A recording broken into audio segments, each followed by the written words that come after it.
Got a great question from our community. They asked, how do I communicate with my spiritual team?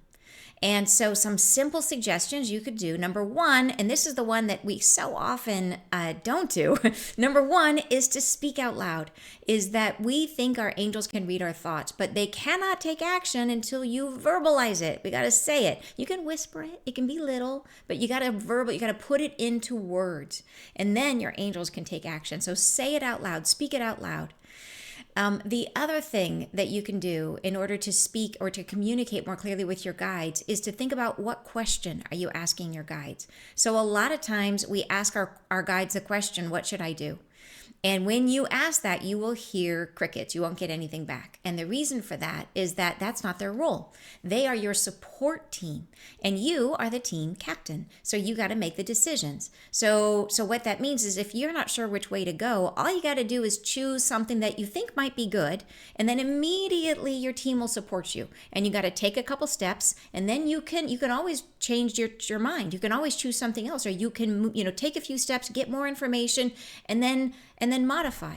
But you got to get into motion. You got to make an initial choice. Once you make the choice, all of a sudden it's like the dominoes line up and they begin to step in and help you. So those are two really key factors. Number one, say it out loud. Number two, don't ask, what do I do? Say, this is what I think I want. I would like this or something better. And then how can you help me?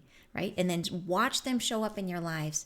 So other simple, fun things you can do is to ask for signs. So angel numbers, everyone loves angel numbers, seeing feathers, seeing pennies. Ask for signs. I would make up signs that I think, like for me, that would be really hard. Like one time I said, please show me, something orange. And immediately, boom, I see an orange construction cone. So you can ask for something that you think is going to be hard and see how they produce it for you. So in terms of how to have deep conversations with your guides, another potential thing you could try is automatic writing. Is try sitting down with a journal and just open your heart and open your mind. Do a little quiet, like get grounded, get quiet, sit down, and begin just writing whatever comes to mind. And it is okay if you are mentally present. Just let it flow. Don't judge. Just let it flow out of you. When you get to the end, see when you read it if you feel like there's anyone there present with you. Feel if there is wisdom in what you wrote that maybe came from you don't know where. All right, I hope those suggestions are helpful.